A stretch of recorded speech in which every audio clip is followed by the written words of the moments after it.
இன்றைக்கு நாம் இரவிலே கேட்க போகிற வேத வாக்கியத்தின் தலைப்பு சாபம் என்பதாகும். எதை குறித்து படிக்க போகிறோம்? சாபம் அப்படின்னு நம்ம படிக்க போகிறோம். இன்றைக்கு அநேக பிரசங்கியார்களுடைய பிரசங்கத்தில், விடுதலைக்காக ஜெபிக்கிறவர்களின் விடுதலை பிரசங்கத்தில் சாபங்கள் மாறுகிறது அப்படின்னு சொல்லுவாங்க. கேட்டிருக்கீங்களா? என் மகனே, உன் சாபம் உன்னை விட்டு மாறுகிறது அப்படின்பா. என் மகளே, உன்னை விட்டு சாபம் மாறுகிறது, உன் குடும்பத்தை விட்டு சாபம் மாறுகிறது. உடனே நம்ம எல்லாரும் சொல்ல, தேங்க்யூ லார்ட். நம்ம ஆட்கள் தான் கேட்ச் பிடிக்கிறதுக்கு கரெக்டாக இருப்பானே. ஒரு நாளும் வார்த்தையை பவுண்டரி தாண்ட விடப்படாது. ஆண்டவரே, நீர் அப்படியே செய்வீராக அப்படின்னு சொல்லி நம்ம சந்தோஷமாக என்ன பண்ணுறோம்?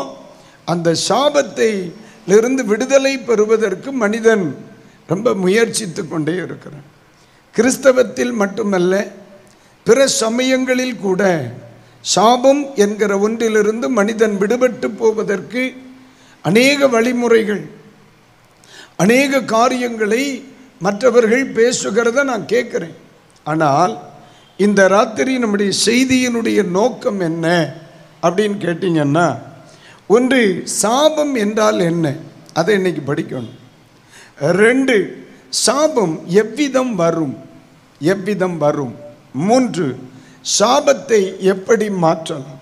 அதுதான் இன்றைக்கு இந்த ராத்திரியில் நான் வேத வசனத்தை தியானிக்க போகிறோம். பாருங்க, சில நேரத்தில் நம்ம ஆவிக்குரிய சபைகளில் அல்லது பொதுப்படையாகவே நான் பார்க்குறேன், சிலர்லாம் ஞாயிற்றுக்கிழமை இயேசுவின் நாமத்தில் உன் கட்டுகள் அவிழுகிறது அப்படின்பாங்க. அடுத்த ஞாயிற்றுக்கிழமை வரும் பொழுது மறுபடியும் சொல்லுகிறார்கள், உன் கட்டுகள் என்ன செய்கிறது? அவிழுகிறது. அடுத்த ஞாயிற்றுக்கிழமை வரும் பொழுது மறுபடியும் சொல்லுவாங்க, உன் கட்டுகள் அவிழுகிறது. ஐயா, போன வாரம் தானே அவுத்து விட்டேன். அடுத்த ஞாயிற்றுக்கிழமைக்கு இடையில் இந்த 7 நாளில் உன்னை எவன் கட்டுனா? போன ஞாயிற்றுக்கிழமை தான் உன்னை அவுத்து விட்டாச்சு. அப்புறம் மறுபடியும் ஞாயிற்றுக்கிழமை உன்னை இன்னும் அவிழ்த்து விடணும்னா இடையில எவனோ உன்னை கட்டியிருக்காமல்ல. இப்போ என்ன பிரச்சனைனா, அவுக்கிறது முக்கியம் இல்லை. இனி இவனை ஒருவனாலும் கட்ட விடப்படாது. நான் சொல்லுது எத்தனை பேருக்கு புரியுது? அவன் பாட்டு திங்கக்கிழமை போய், செவ்வாய்க்கிழமை போய், புதன்கிழமை போய் தன்னுடைய வாழ்க்கையை மறுபடியும் கட்டப்பட்டு வர்றான். நம்ம அவுத்து விடுறான், அவன் கட்டப்படுறான். நம்ம அவுத்து விடுறான், கட்டப்படுறான். இப்போ என்ன பண்ணுறான்? அவுக்கிறது 2வது. முதல்ல உன்னை ஒருவனும் கட்ட அனுமதியாது, அதை சொல்லி கொடுக்கணும். மனிதனை சாபத்திலிருந்து விடுதலையாக்குவதற்கு முன்னே மனிதன் ஏன் சாபத்திற்கு உட்பட்டான், சாபம் ஏன் வருது அப்படின்னு நம்ம பார்க்கணும். ஒன்று கவனித்து கொள்ளுங்கள், சாபங்கள் நம்மை தெரியாமல் நமக்கு வருவதில்லை. நம்மை தெரியாமல் நமக்கு வருவதில்லை. நமது வாழ்வில் சில நேரங்களில் நம்முடைய பிதாக்களின் சாபங்களை நம்முடைய வாழ்க்கையில் சுமக்கும் சில நிமிடங்கள் இருக்கும். அதை குறித்து மிக தெளிவாக தேவன் எனக்கு தந்த கிருபையின் அடிப்படையில் இன்றைக்கு நாம் படிக்க போகிறோம். அநேகரை கர்த்தர் பரிபூரணமான வெளிச்சத்திற்கு நேராய் கர்த்தர் நடத்துவாராக. அல்லேலூயா, அல்லேலூயா. சாபம் என்றால் என்ன என்று வேதத்திலே நாம் கைமிட்டு கொஞ்சம் குறைச்சிடும். சாபம் என்றால் என்ன என்று நாம் வேதத்திலே படிக்கும் பொழுது ஆரம்பத்திலேயே சொல்லுகிறேன், மன்னிக்க முடியாத பாவங்கள், மன்னிக்க முடியாத பாவங்களுக்கு வரும் தண்டனை சாபம். எல்லாரும் சொல்லுங்க அந்த வார்த்தையை. மன்னிக்க முடியாத பாவங்களுக்கு வரும் தண்டனை தான் சாபம். அல்லாத பட்சத்தில் பலர் நினைக்கிற மாதிரி, பாஸ்டர் என் பக்கத்து வீட்டுக்காரி அன்னைக்கே சொன்னான் நீ நாசமாக போயிடுவான், அதுவாக இருக்குமோ பாஸ்டர் அப்படிங்கிறதெல்லாம் வராது. பைபிள் சொல்லுது, காரணமில்லாமல் இடப்படுகின்ற சாபம் என்ன செய்வதில்லை, தங்குவது இல்லை அப்படின்னு தான் சொல்லு. ஆகவே தேவனுடைய பிள்ளைகளாகிய நமக்கு இன்று இரவில் கர்த்தர் தருகிற வார்த்தை, என்றைக்கு ஒரு மனுஷன் மன்னிக்கப்பட முடியாத பாவத்தை செய்து அதனுடைய தண்டனையை அனுபவிக்கிறானோ அதன் பெயர்தான் சாபம் என்று பரிசுத்த வேதாகமம் சொல்லுகிறார். ஏன் சபைகளில் பாவத்தை குறித்து பிரசங்கிக்க வேண்டும்?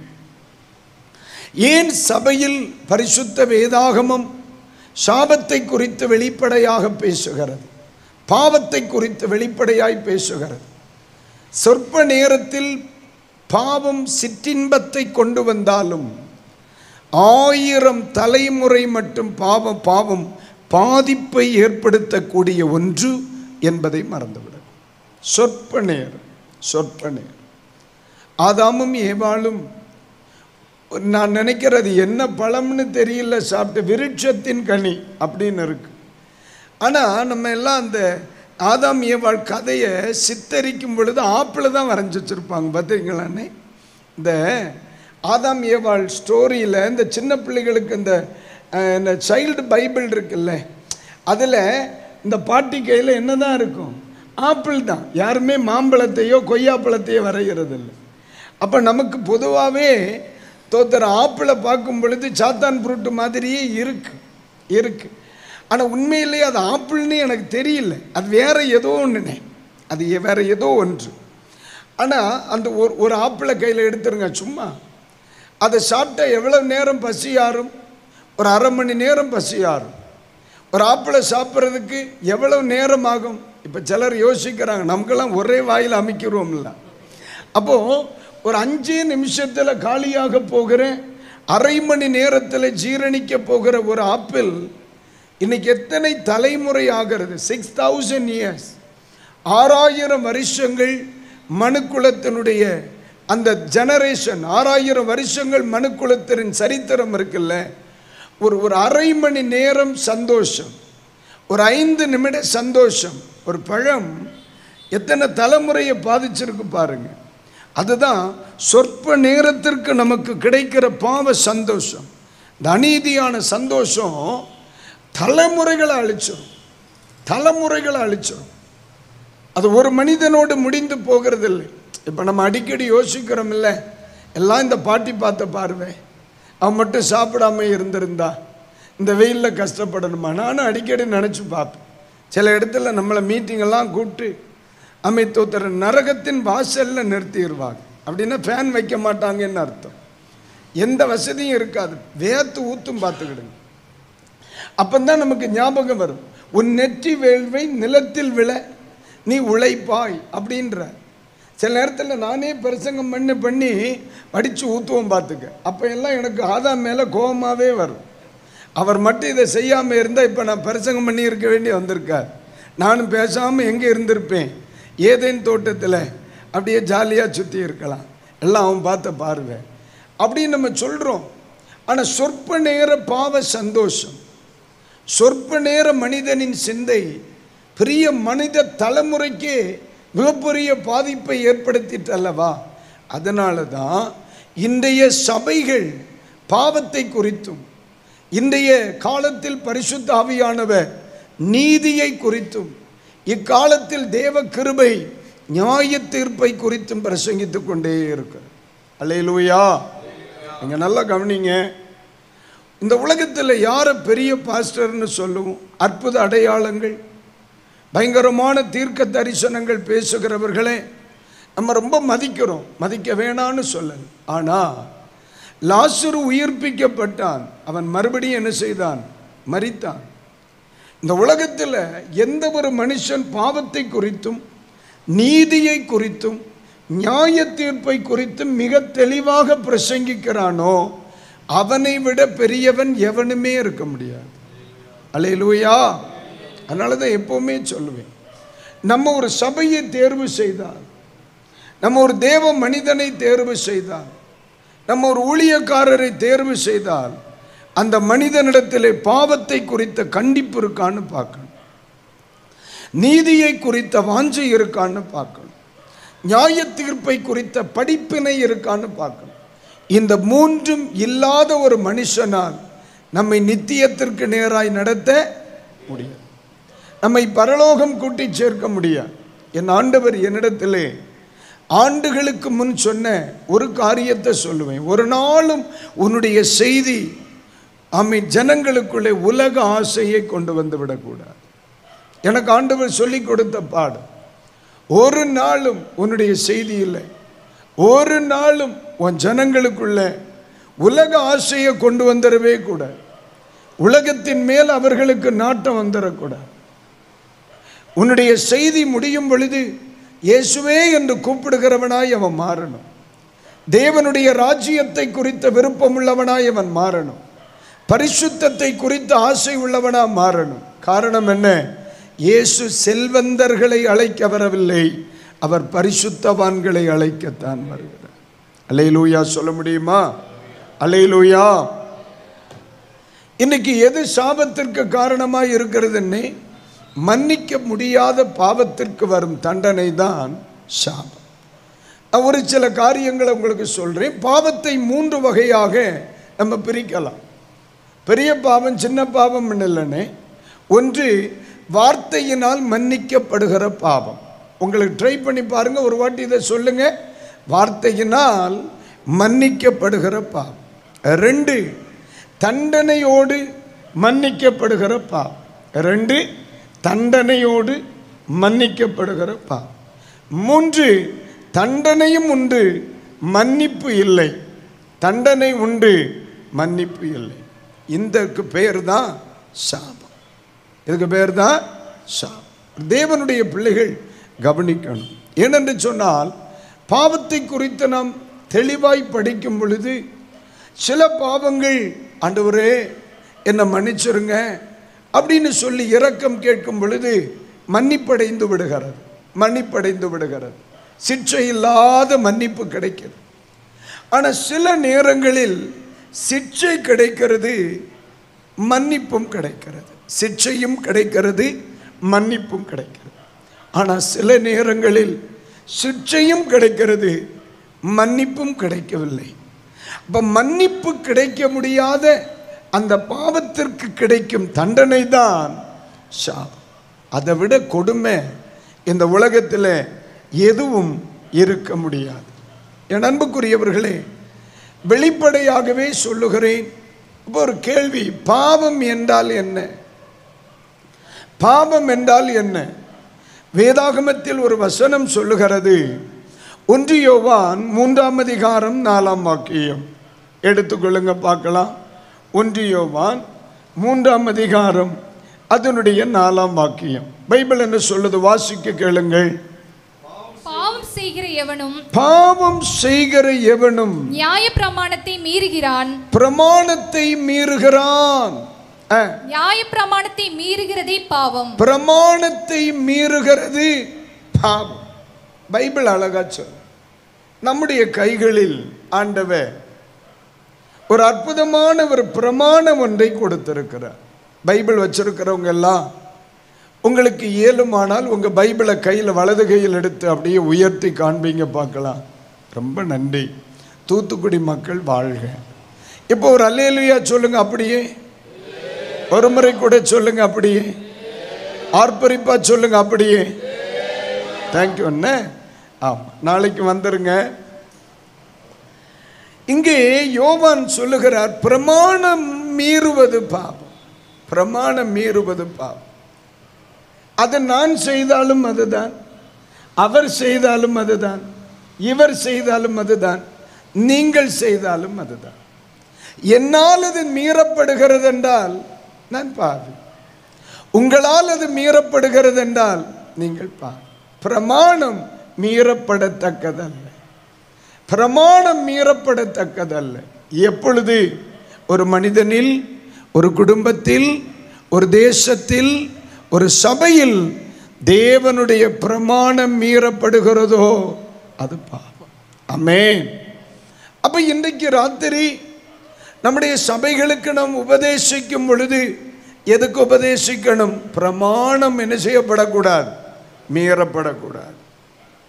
ஆண்டவருடைய வசனங்கள் சீராய் நமது வாழ்க்கையில் நிறைவேற்றப்படுவதற்கு பிரயாசப்பட்டுக்கிட்டே இருக்கணும். ஆமா, ஏன் நம்முடைய பிள்ளைகளுக்கு வேத வசனங்களை நம்ம சொல்லிக் கொடுக்கிறோம்? ஏன் நம்முடைய பிள்ளைகளுக்கு ஆண்டவருடைய வார்த்தை சொல்லிக் கொடுக்கப்படுகிறது? அவன் மீறாதிருக்கும்படி. இப்போ இந்த கன்வென்ஷனுக்கு சில லட்சங்கள் செலவு பண்ணுறாங்க. அருமையான இந்த இடம் ஒரு பிசினஸுக்கு பயன்படுத்தி இருந்தால் எவ்வளவு பயனுள்ளதாக இருந்திருக்கும். ஆனால் இந்த இடத்தை சுவிசேஷத்திற்காகவே இவர்கள் வைத்திருக்க காரணம் என்ன? எப்படியாகிலும் என் தேசத்தின் ஜனங்களுக்குள்ளே ஆண்டவருடைய வார்த்தைகள் சென்று சேரணும். காரணம், அநேகர் இன்றைக்கு பிரமாணத்தை என்ன செய்து கொண்டிருக்கிறார்கள்? மீறிக்கொண்டே இருக்கிறார்.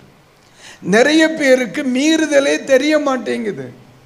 எது சத்தியம், எது அசத்தியம், எது உண்மை, எது பொய், எது நிஜம், எது பொய்மை, இது தெரிய மாட்டேங்குது. காரணம், இன்னைக்கு அதிகமாக ஹியரிங்லேயே நம்ம அதிகமாக நேரத்தை செல்லும். கேட்குறோம், வாசிப்பதில் கவனம் செலுத்துவது இல்லை. பரிசுத்த வேதம் சொல்லுகிறது, பிரமாணத்தை மீறுவது பிரமாணத்தை மீறுவது 3 விதமான பாவத்தின் செயலை குறித்து சொன்னேன். 1, வார்த்தையினால் மன்னிக்கப்படுகிற பாவம் உண்டு. 2, தண்டனையோடு மன்னிக்கப்படுகிற பாவமும் உண்டு. தண்டனையும் உண்டு, மன்னிப்பு இல்லை என்று சொல்லுகிற பாவம் இருக்கிறது. முதலாவது நம்ம கவனிக்க வேண்டியது, வார்த்தையினால் மன்னிக்கப்படுகிற ஒரு பாவத்தை குறித்து நம்ம கவனிக்க போகிறோம். அது என்ன பாருங்க, எல்லாரும் எடுங்க அப்போஸ்தல நடபடிகளின் புஸ்தகம். முடிஞ்ச எல்லாரும் என் கூட ட்ரை பண்ணுங்க. அப்போஸ்தல நடபடிகளின் புஸ்தகம் அதனுடைய 17ஆம் அதிகாரத்தை திருப்புங்க பார்க்கலாம். 17ஆம் அதிகாரம். இந்த 17ஆம் அதிகாரத்திலே 30வது வசனத்தை சகோதரி இப்ப வாசிப்பாங்க. 30வது வசனம். அறியாமை உள்ள காலங்களில் தேவன் காணாதவர் போல இருந்தார். தேவன் காணாதவரை போல இருந்தார். இப்பொழுதோ மனம் திரும்ப வேண்டும் என்று எங்குமுள்ள மனுஷர் எல்லாருக்கும் கட்டளையிடுகிறார். கைகளை உயர்த்தி ஒரு அல்லேலூயா. 30ஆம் வசனம் ஆரம்ப பகுதி சொல்லுகிறது, அறியாமை உள்ள காலங்களில். சொல்லுங்க அந்த வார்த்தையை, அறியாமை உள்ள காலங்கள். பாருங்களேன், நான் ஒன்று சொல்கிறேன். உங்கள் வீட்டில் ஒரு 3 வயதிற்குட்பட்ட ஒரு கை குழந்தை ஒன்று இருக்கிறது. அதே வீட்டுக்குள்ள ஒரு 15 வயது மதிக்கத்தக்க ஒரு பையனும் இருக்கிறான். இந்த பெரியவன் என்ன பண்ணுறான், ஒரு ஆயில் பாட்டிலை எடுத்து தான் பயன்படுத்தி விட்டு இந்த 3 வயது பையன் தொடும் தொலைவில் என்ன செய்கிறான், வைக்கிறான். இந்த 3 வயது அல்லது 2 வயது குழந்தை என்ன செய்கிறது, ஓடிப்போய் எண்ணெய் எடுக்குது. அது கையில் நிற்கலை, கீழே உடஞ்சிருச்சு, கீழே விழுந்து உடஞ்சிருச்சு. இப்போ நான் ஒன்று சொல்கிறேனே, யாரை கடிந்து கொள்வீர்கள்? யாரை கடிந்து கொள்வீர்கள்? யாரனை கடிந்து கொள்வீங்க? இந்த 3 வயது குழந்தையா அல்லது 15 வயது பையனையா? 15 வயது பையனை தான் நம்ம கடிந்து கொள்வோம். ஏன் ஐயா, இந்த வீட்டுக்குள்ள யார் இருக்கா? ஒரு சின்ன குழந்தை ஒன்று இருக்கிறது. அறிவில்லை உனக்கு? குழந்தை எடுப்பான் என்ற அறிவு உனக்கு இல்லையா? இந்த எண்ணெய் பாட்டில் அவன் தொடும் தொலைவில் வைக்கக்கூடாது. காரணம் என்ன? அவனுக்குள் என்ன இருக்கிறது? அறியாமை இருக்கிறது. அவன் இன்னும் வளர்ச்சி அடையவில்லை. அவன் இன்னும் முதிர்ச்சி நிலை அடையலை. அவனுக்கு எது தவறு எது சரி என்று தெரியாது. எது உண்மை எது பொய் என்று தெரியாது. அந்த பிள்ளை என்ன பண்ணுவான், அப்படியே அந்த எண்ணெய் பாட்டில் எடுத்து உடைச்சிட்டு எண்ணெய் பாட்டில் ஆராய்ச்சி ஒன்றும் பண்ண மாட்டான். எந்த இடத்துல உடைச்சானோ அந்த இடத்துல நின்று அழுதுகிட்டே இருப்பான். உடைச்சிட்டேன். ஏன் உடைஞ்சு தெரியாது, ஏன் உடைச்சான் அதுவும் தெரியாது. ஏன் தெரியுமா? அந்த பிள்ளைக்கு அறியாமையின் காலம் அது. அந்த பிள்ளைக்கு உண்மை தெரியாது, சத்தியம் தெரியாது, தேவ கிருபை தெரியாது, வழிநடத்துதல் தெரியாது, யார் நடத்துவா தெரியாது, எது நீதி தெரியாது, எது பாவம் தெரியாது, எது அநீதி தெரியாது, எது நியாய தீர்ப்பு தெரியாது. ஆனால் அந்த பிள்ளைக்கு ஏதோ தப்பு நடந்தது மட்டும் தெரியுது. பைபிள் சொல்லுது அறியாமையின் காலம். அல்லேலூயா. என்னை கேட்கிற அருமையான தேவ பிள்ளைகளுக்கு சொல்லுகிறேன், ஒரு காலத்தில் நம்ம அறியாமையின் காலத்தில் தான் இருந்தோம்ல. சத்தியம்னா என்னன்னு தெரியாமல் ஒரு காலம் இருந்துச்சு. பாருங்க, ரோமருக்கு எழுதிய நிருபம் 3ஆம் அதிகாரம் எடுங்க. ரோமர்கள் உங்களுக்கு கண்ணு பத்துதாங்க பைபிள் பார்க்கறதுக்கு. சில ஆட்கள் எல்லாம் ஒரு மாதிரி முறைச்சு பார்த்த மாதிரி இருக்க. ஏன் அப்படி? ரோமருக்கு எழுதிய நிருபம் 3ஆம் அதிகாரத்தை எடுங்க. ரோமருக்கு எழுதிய நிருபம் 3ஆம் அதிகாரத்தில் அதனுடைய 25ஆம் வசனத்தை ஒன்று பாருங்க. தேவன் பொறுமையாயிருந்த முற்காலத்தில் நடந்த பாவங்களை தான் பொறுத்து கொண்டதை குறித்து, எப்படி தான் பொறுத்து கொண்டதை குறித்து தம்முடைய நீதியை காண்பிக்கும் பொருட்டாக. போது விட்டுருங்க சிஸ்டர். முற்காலத்து அந்த பாவங்களை கர்த்தர் என்ன செய்து கொண்டாராம்? பொறுத்து கொண்டார். ஏன்னு 3 வயசு பிள்ளை 300 ரூபாய்க்கு உள்ள எண்ணெயை கொட்டி இருக்கு. ஆனால் அந்த பிள்ளையை நம்ம அடிக்கிறது இல்லை, திட்டுறதில்லை. ஏன்? எப்போ அது என்ன காலம்? சத்தியம் தெரியாத காலம், உண்மை தெரியாத காலம், தேவ கிருபையை குறித்து அறிவில்லாத காலம். அதே மாதிரிதான் அறியாமையின் காலத்து பாவங்களில் தேவன் எப்படி இருந்தாராம்? அறியாதவரை போல, காணாதவரை போல இருந்தார் அப்படின்னு சொல்லி பைபிள் சொல்லுது. பைபிளில் நானே அப்போ நீங்கள் கேட்கலாம், பஸ்ஸையா இது புதிய ஏற்பாட்டில் மட்டும்தான் இருந்துச்சா? இல்லைன்னு பழைய ஏற்பாட்டிலே நான் பார்த்தேன். அறியாமையின் காலத்துக்கு ஒரு இரக்கம் ஆண்டவர்கிட்ட இருந்திருக்கத்தான் செய்யும். அதாவது புதிய ஏற்பாட்டில் மட்டும் இல்லை, பாருங்க, பழைய ஏற்பாட்டிலையும் அறியாமையின் காலத்திற்கு ஒரு தயை இருந்திருக்கு அப்படின்னு நான் பார்த்தேன். ஒரு வசனத்தை கூட பாருங்க. லேவிய ராகமத்தின் புஸ்தகத்தை எடுங்க. இந்த லேவிய ராகமத்தின் புஸ்தகத்தில் 4ஆம் அதிகாரத்துக்கு வாங்க. லேவிய ராகமத்தின் புஸ்தகம் 4ஆம் அதிகாரத்துக்கு வாங்க. 22 முதல் 26 வரையிலான வசனங்களை நம்ம படிக்கும் பொழுது பைபிளில் ஒரு வசனம் அழகாய் சொல்லுகிறது பாருங்க. ஸ்தோத்திரம். பாருங்க, 22ஆம் வசனத்தை ஒன்று படிங்க சகோதரி. ஒரு பிரபு தன் தேவனாகிய கர்த்தருடைய கட்டளைகளில் யாதொன்றை மீறி, இந்த வார்த்தையை கவனிங்க, யாதொன்றையும் மீறி அறியாமையினால், எப்படிங்க? அறியாமையினால் செய்யத்தகாததை செய்து பாவத்துக்குட்பட்டு. போதும். அடுத்து நீங்க அப்படியே வரும் பொழுது 26ஆம் வசனத்தை ஒன்று பாருங்க.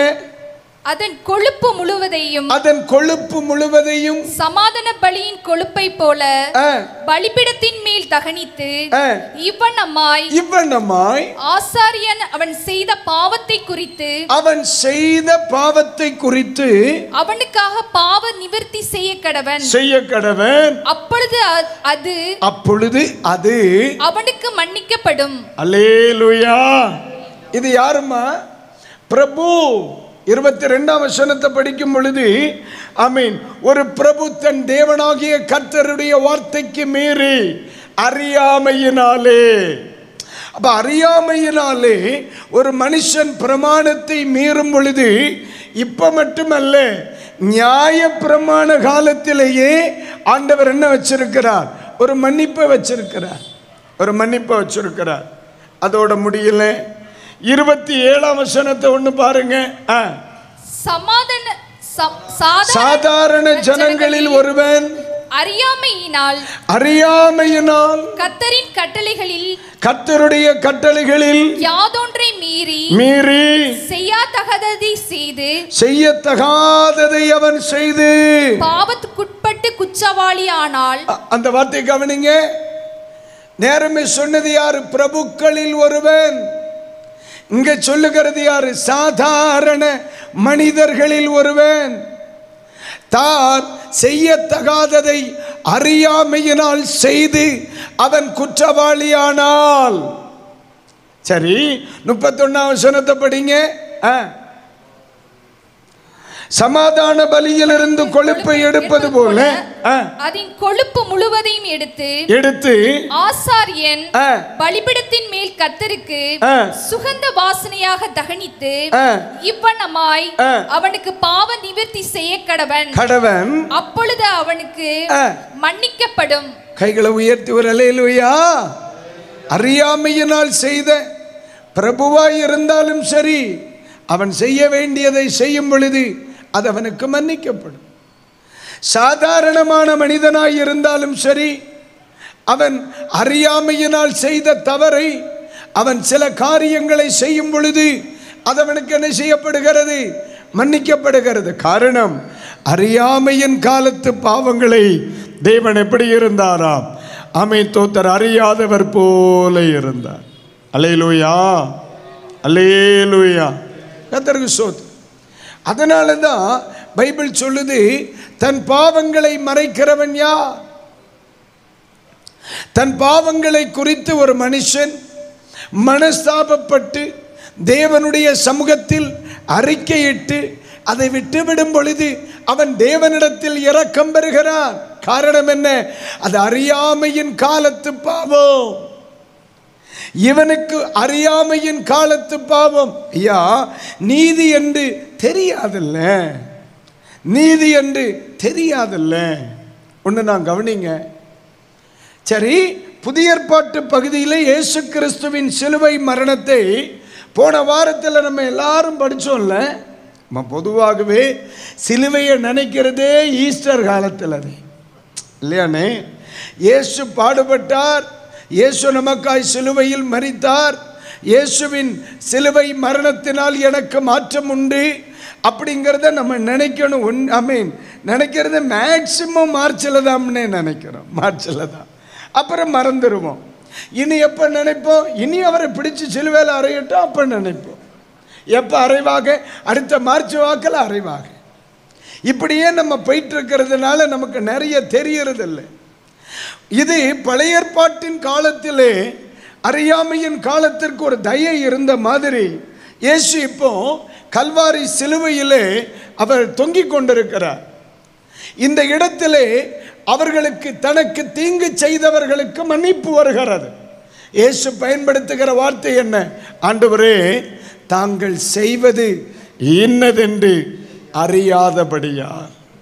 அப்ப அந்த இடத்திலையும் அவர்களை எப்படித்தான் பார்க்கிறார்? அவர்களுக்கு சத்தியத்தை குறித்த அறியாமை, இயேசுவை குறித்த அறியாமை, ரட்சிப்பை குறித்த அறியாமை, மேசியாவை குறித்த அறியாமை. அதை ஏன் கேட்குறீங்க? அவர்களுடைய சீஷர்கள் இருக்கிறாங்கல்ல, ஏறத்தாழ 3.5 வருஷம் இயேசு கூட இருந்து காலையில் நாஸ்டா சாப்பிட்டு, மத்தியானம் லஞ்சு, சாயந்தரத்தில் டீ, ராத்திரியில் டின்னர், எப்போ பாரு திங்கிறதுலே இருந்திருக்காங்க. என்ன நீங்கள் ஒரு மாதிரி பார்க்குறீங்க? நல்லா இருக்கீங்களா? ஒரு அல்லேலூயா சொல்லுங்க. Very good, very good. அவ கவனிங்க, ஒரு நாள் ஃபாஸ்டிங் டைம். இவங்க அப்படியே வயக்காட்டு வழியாக போகிறாங்க. நம்ம ஆட்கள் தாண்டி, அதாவது இஸ்ரவேல் ஜனங்கள் மாதிரியே தான் இருந்திருக்கிறாங்க இந்த 12 பேர். இஸ்ரவேல் ஜனங்கள் அப்படியே ஒரு ஏரியா வழியாக போனால், அவங்க போன பிறகு அந்த ஏரியாவில் ஒன்றும் இருக்காது.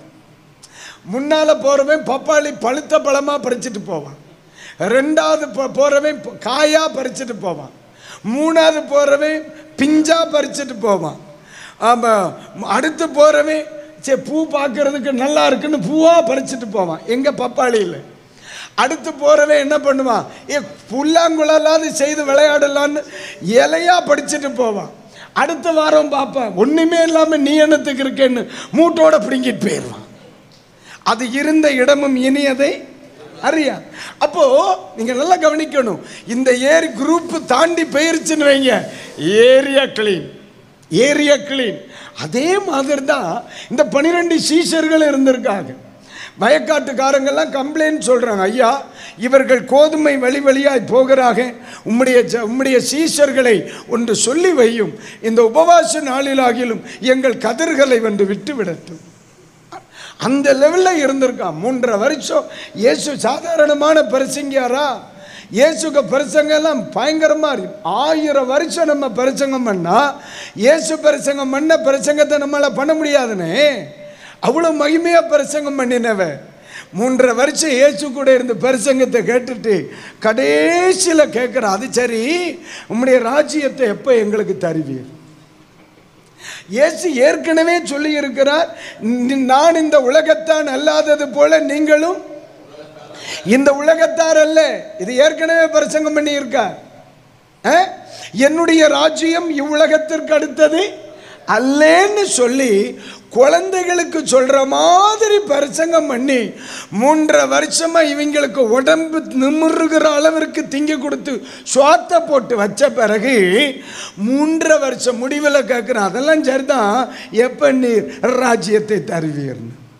அப்போ அந்த அறியாமை இருந்திருக்கு பாருங்க, அந்த அறியாமை இருந்திருக்கு பாருங்க. கர்த்தருக்கு ஸ்தோத்திரம் உண்டாகட்டும். இயேசுவின் சீஷர்களையும் அது இருந்திருக்கு. இயேசு ரொம்ப பிரசங்கம் பண்ணினார். அதெல்லாம் பிறகு இவங்க வாழ்க்கையில வர வர வர வாழ்க்கையில அந்த அனுபவத்தில் வர வரதான் நினைவு கூர்ந்தார்கள், நினைவு கூர்ந்தார்கள். அப்படிதானே நம்ம படிக்கிறோம். அப்ப நீங்க நல்லா கவனிங்க, இயேசு கிறிஸ்துவின் சிலுவையில் ஒரு மனிதன் மன்னிப்படைந்ததும் அறியாமையின் காலத்து பாவங்கள். கைகளை உயர்த்தி ஒரு அல்லேலூயா சொல்லுவோம். அல்லேலூயா. ஆனா இந்த அறியாமையின் காலத்து பாவத்திலிருந்து ஒரு மனுஷன் விடுபடுவதற்கு என்ன செய்வது நல்லது? ஆமென், ஸ்தோத்திரம். பைபிள் சொல்லுது, ஆமென், மனஸ்தாபப்படுதல், அறிக்கையிடுதல், விட்டு விடுதல். ஆண்டவரே, நான் இந்த தவறு செய்துட்டேன், இது எனக்கு தவறுன்னு தெரியல சுவாமி, என்னை தயவா மன்னிச்சிருங்க, எனக்கு கிருபை கொடுங்கன்னு ஒருவன் வரும் பொழுது என்ன செய்கிறோம்? நீங்க நல்லா கவனிங்க. அந்த சின்ன குழந்தை பாட்டில் போட்டு உடைக்குது. உடனே அந்த குழந்தைய நம்ம அடிக்கிறது இல்லை, அந்த குழந்தையை எடுத்து தோளில் போட்டு, ஒன்றும் இல்லடா கண்ணா, உனக்கு தெரியாது, அவ்வளோதான். அப்ப அறியாமையின் காலத்து பாவங்கள் வார்த்தையினால் மன்னிக்கப்படுகிறது. வராமே, அதான் பைபிள் சொல்லுது, தன் பாவத்தை மறைக்கிறவன் வாழ்வடைய மாட்டான், அவைகளை அறிக்கை செய்து விட்டு விடுகிறவனோ இரக்கம் பெறுவான். அல்லேலூயா, அல்லேலூயா. என் அன்புக்குரியவர்களுக்கு இந்த இரவில் நான் சொல்லுகிற வார்த்தை அதுதான். ஆண்டவர் இந்த இரவு பொழுதில் நமக்கு அவர் தெளிவாய் சொல்லுகிறார், ஆமை, சாபம், பாவம் சாபத்திற்கு காரணமாய் மாறும். ஆனால் பாவத்தை 3ஆய் பிரித்த ஒன்று, ஆமை, வார்த்தையினால் மன்னிக்கப்படுகிற பாவம். வார்த்தையினால் மன்னிக்கப்படுகிற பாவம் எது?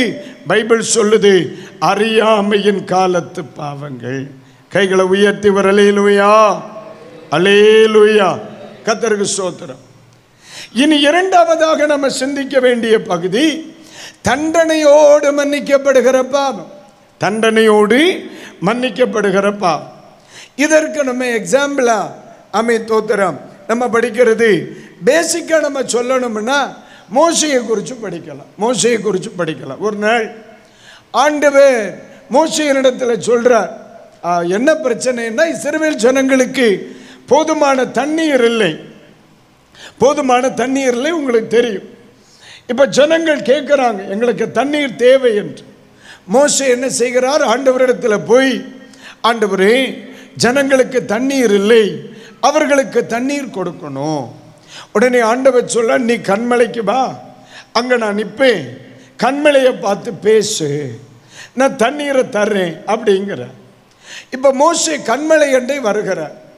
ஆனால் நம்ம ஆட்களை மாதிரி தான் இருந்திருக்காங்க அந்த ஊர் ஆட்களும். மற்றவனை கடுப்பேற்றுறது அவ்வளோ சந்தோஷம்னே. மேலே சொல்கிறேன், மோசேக்கு தேவன் கொடுத்த நல்ல சபை மக்களுக்காக கர்த்தரை ஸ்தோத்திரம் பண்ணுறேன். ஏன் அப்படின்னா, கடுப்பேற்றுறதுல அவங்கள மாதிரி தோத்திரம் கிராஜுவேட்ஸை பார்க்கவே முடியாது.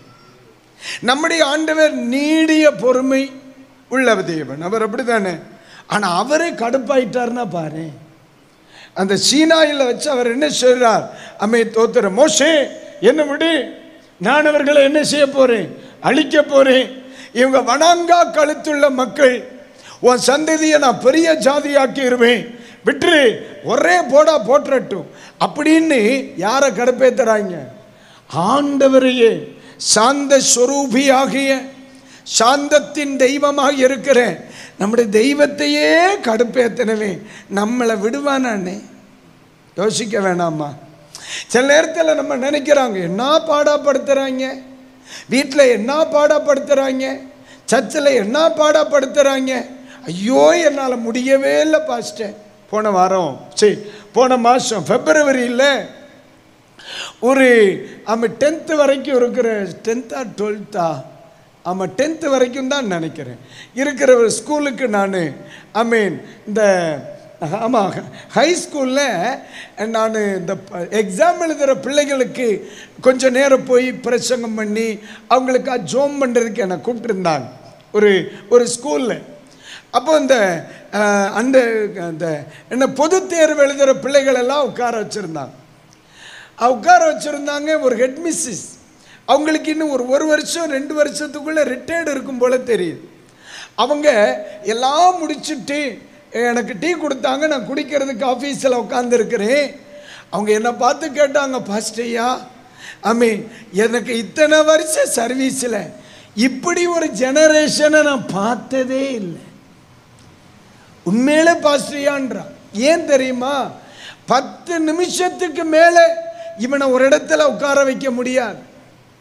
நமக்கு வேலையை விட்டுட்டு ஓடிடலாமான்னு தோணுது பாஸ்டர் அப்படிங்குது அந்த அம்மா பார்த்தேன்.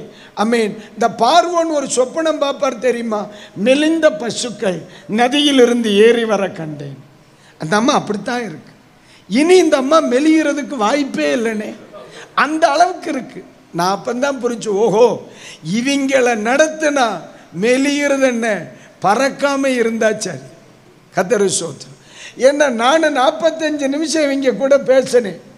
நான் 28 வருஷமா சபை போதகராக இருக்கேன். ஆயிரக்கணக்கான பிரசங்கம் பண்ணியிருக்கேன்ப்பா. அந்த 45 நிமிஷத்தை என் வாழ்க்கையில் மறக்க முடியும். ஏன்னா அது அப்படிதாம்னே, ஆண்டவர் தான் என்னை உசுரோட வெளியே கொண்டு வந்தார். இதுக்கு மேலே ஒரு வார்த்தையே கிடையாது. அப்போ மோசையோடு இருந்த மக்கள் அப்படித்தான் இருந்திருக்காங்க. எப்படி இருந்திருக்கிறாங்க? அதாவது மோசையினுடைய கேரக்டர் அவங்களுக்கு சொல்லித்தாருனே. ஆண்டவர் டென்ஷன் ஆயிடுறார், அழிச்சிருவேன்ட்டார். உடனே ஆண்டவர்கிட்ட போய் மோசை பேசுறார். என்ன சொல்றார்? ஆண்டவரே நீர் இப்படி டென்ஷன் ஆனா இப்படி உண்மை ஜனங்கள் என்ன சொல்லுவாங்க? இப்போ நீர் கோபம் போட்டு இவனுங்களை போட்டீர்னா சமுதாயம் என்ன சொல்லும்? அந்த தெய்வத்தால் அவர்களை என்ன செய்ய முடியல, கொண்டு போய் கரை சேர்க்க முடியல. அதனால் வழியில் அவரே கொண்டுவிட்டார். உண்மை தப்பாக பேசுவாங்களா இல்லையா? கொஞ்சம் அமைதியாக இருங்க, எல்லாம் நான் பார்த்துக்கிறேன் அப்படின்னு ஆண்டவரையே சமாதானப்படுத்தினவன் மனுஷன் யாரு? ஆமாம், நீங்கள் இருக்கிறத பார்த்தா உங்களை சொல்லுவேன்னு நினச்சேலாக்கும். ஒரு மாதிரி முறைச்சி பார்க்குற மாதிரியே இருக்கு. நீங்கள் வேற பலர் கருப்பாக வேற இருக்கிறீங்களா கழுத தெரிய மாட்டேன். அப்போ ஆண்டவரையே சாந்தப்படுத்தின மனுஷன்தான் மோசே. ஆனால் இப்போ இந்த மோசே என்ன செய்துட்டாங்க? டென்ஷன் ஆயிட்டாங்க. பார்த்தீங்களா? மோசே என்ன செய்யறார்? பேச வேண்டிய மனுஷன் தோத்திரம் கண்மலையை பளிச்சுன்னு அடிச்சிட்டார். அப்போ தோத்திரம் இந்த இடத்துல தான் மோசே தவறு செய்கிறார். ஆனால் நீங்கள் நல்லா கவனிங்க, இந்த இடத்தில் மோசே அறிந்து செய்தாரா அறியாம செய்தாரா? அறிந்து தான் செய்தார். ஆனால் அந்த சூழ்நிலை அவரை என்ன செய்து விடுகிறது? செய்ய வைத்து விடுகிறது. இந்த இடத்துல மோசே தன்னுடைய தவறை குறித்து நியாயப்படுத்தலை. ஆனா உண்மையில சொல்றேனே, நம்ம ஆண்டவர் மாதிரி ஒரு நல்ல தெய்வம் யாருமே கிடையாது. அல்லேலூயா. அந்த ஆண்டவர் இருக்கிற இடத்துல நீங்க அல்லது நானா இருந்தா என்ன நடந்திருக்கும்னே? தண்ணி வந்திருக்குமா? கண்மலையில் ஒரு குடம் தண்ணி கொடுத்துருக்க மாட்டோம்னே, கொடுத்துருக்க மாட்டோம். ஏன்னா ஆண்டவர் என்ன சொன்னார்? பேச சொன்னார். இவர் என்ன செய்திருக்கிறார்? அடிச்சிருக்கிறார். இப்போ நானே அல்ல நீங்கள் எப்படின்னு தெரியல, தூத்துக்குடி பீப்புள் எப்படி இருப்பாங்கன்னு எனக்கு தெரியல. ஆனால் கன்னியாகுமரி மாவட்டத்துக்காரனாக இருந்தால் ஒரு சொட்டு தண்ணி கனவுல பார்க்க மாட்டேன், வாய்ப்பே கிடையாது. அப்போ நான் ஏன் இதை சொல்கிறேன்னா, நான் பேச எல்லாம் செய்தேன், நீ அடிச்சா அடித்ததுனால இனி தண்ணியே பார்க்க மாட்டா அப்படின்ட்டார். அப்படின்றனும் ஆனால் ஆண்டவரை பாருனே, அந்த இடத்துல அவங்க 2 பேருக்குள்ள பிரச்சனை இருந்துச்சு. ஆனால் என்ன செய்யலை, மோசேய இஸ்ரவேல் ஜனங்களுக்கு முன்னால அப்பா விட்டு கொடுக்கல. பார்த்தீங்களா? அல்லேலூயா. அதாவது பேச சொன்னது ஆண்டவர், அடிச்சது மோசே. அவங்க 2 பேருக்குள்ள பிரச்சனை. ஆனா 3வது ஒரு நபருக்கு இவருடைய கீழ்ப்படியாம கர்த்தர் வெளிப்படுத்தினாரா? வெளிப்படுத்தல. பார்த்தீங்களா? அதுதான் நம்முடைய ஆண்டவரை நம்ம ஆண்டவர்னு சொல்றோம். சொல்றேன், நானா இருந்தோம்னா அடுத்தவன் குறைய 4 இழுத்து 2 சப்ஸ்கிரைபர் ஒரு 4 லைக் வாங்கிறது வரைக்கும் அவனை கேவலப்படுத்தாம விட மாட்டான். அதுதானே 7 நடக்குது. நாடு நாசமா போறது அதானே. எவன் கேவலப்பட்டான், நமக்கு 2 சப்ஸ்கிரைபர் வேணும். எவன் குடும்பம் சுவாலி முடிஞ்சா என்ன, நமக்கு 4 லைக் கிடைக்கணும். இதானே இன்னைக்கு நாசமா போகுது உலகம். ஆனால் ஆண்டவர் அப்படி இல்லை. ஆண்டவருக்கு 4 பேருடைய லைக்கும் வேணாம், ஆண்டவருக்கு சப்ஸ்கிரைபரும் வேண்டாம். தன்னுடைய பிள்ளைகளை 4 பேர் முன்னால அவமானப்படுத்த விடாத தெய்வம் நம்முடைய ஆண்டவர். விசுவாசிக்கிற பிள்ளைகள் கைகளை தட்டி ஓ எஸ் அல்லேலூயா. நம்முடைய ஆண்டவர் நல்ல தெய்வம். நம்முடைய ஆண்டவருக்கு அடுத்தவனை குறை சொல்றது அவர் விரும்பவே மாட்டார். அடுத்தவனுடைய குறைவை 4 பேருக்கு முன்னால அவமானப்படுத்துறத அப்ப விரும்பவே மாட்டார். ஒருவேளை இன்னைக்கு ராத்திரி அந்த கேரக்டர் உங்களிடத்தில் இருக்கும்னா ரியலி சொல்றோம்னே, அது ஏசப்பா சுபாவம் இல்லை, அதை தூக்கி வெளியே போட்டு. வேதம் சொல்லுகிறது, பரிசுத்தவான்களின் குறைவுகளில் அவர்களுக்கு என்ன செய்யுங்க, உதவி செய்யுங்க. அதுக்குன்னு அவங்களுக்கு சப்போர்ட் பண்ணணும்னு சொல்லலை. அவனை கடிந்துகள், அது தனிமையாக இருக்கட்டும்.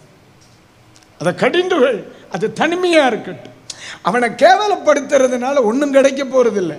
அவனை கூப்பிட்டு கடிந்துகள், அவன் மனம் திரும்புவானே, அவன் விட்டு விடுவானே, அவன் பரிசுத்தப்படுவானே. அதுக்கு மேலே அவன் கேட்டான்னா எந்த ஆளையும் போகிறான். அவன் இரத்தப்பள்ளி நம்ம தலையை விட்டு போயிருந்தான், அவ்வளோதான், விட்டுருங்க. அப்போ ஆண்டவர் நல்லவர். ஆனால் இந்த இடத்துல மோசே தப்பு பண்ணிட்டார், யாருக்கு தெரியாது. ஆனால் மோசேக்கு தண்டனை கிடைச்சா இல்லைங்களாண்ணே? கிடைச்சதா இல்லையா? மோசேக்கு தண்டனை கிடைச்சதா இல்லையா? ஆண்டவர் என்ன சொன்னார், இது நிமித்தம் நீ என்ன செய்வதில்லை, கானானுக்குள் பிரவேசிப்பதில்லை என்ன. ஆனா தண்டனை இருந்து, ஆனா மோசேய ஆண்டவர் தள்ளினாரா? இல்லை. அதுதான் அந்த இடத்துல ஒரு மனஸ்தாபம் வருது. இல்லை, ஆண்டவரே என்னை மன்னிச்சிருங்க. ஏன்னா உண்மையிலே ஆண்டவருடைய சொல்லுக்கு கீழ்ப்படியாத ஒருவனாக வாழ வேண்டும் என்று மோசே நினைக்கல ஒரு கணம் கூட. ஏன்னா இந்த ஊழியம் கூட மோசே விரும்பி கிடையாது. ஆண்டவர் விரும்பினதுனால தான் மோசே ஊழியத்துக்கு வந்தார். நீங்க படிச்சு பார்த்துருக்கீங்களா? மோசேக்கும் ஆண்டவருக்கும் இடையில கடைசி வரைக்கும் 7.5 எழுத்து தான் கிடந்திருக்கு. ஒவ்வொரு வாட்டி மோசேக்கு ஊழியத்தில் பிரச்சனை வரும் பொழுதும் மோசே நேர ஆண்டவரிடத்தில் போய் என்ன கேட்பார் தெரியுமா? நான் நம்மிடத்திலே ஆரம்பத்திலேயே சொல்லவில்லையா, வேற யாரையாகிலும் அனுப்பும். இப்படித்தான் சொல்லுவார். நீங்க பைபிளை படிச்சு பாருங்க. இவர் டென்ஷன் ஆகும் பொழுது நேர ஆண்டவர்கிட்ட போய், நானும் போய் முன்னமே உம்மிடத்தில் சொல்லவில்லையா?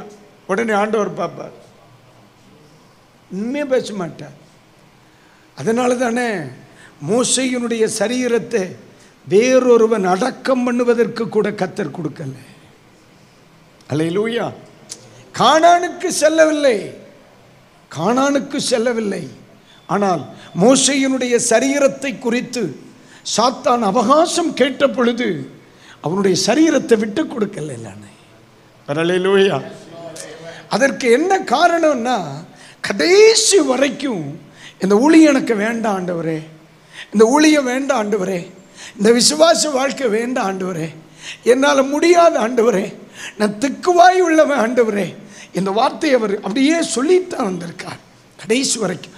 அதனால தான் அந்த தடுமாறின நேரத்தில் கூட தண்டனை கிடைத்ததே ஆண்டு இல்லாமல் ஆண்டவர் மோசே என்ன செய்யலை, தள்ளலை. அல்லேலூயா. தள்ளலை. நீ எனக்கு வேண்டாம்ப்பா, நீ எனக்கு வேண்டாம். எம்மா ஒன்று சொல்கிறேம்மா, இன்னைக்கு மேடையில் நாங்கள் இத்தனை பேர் இருக்கோம்.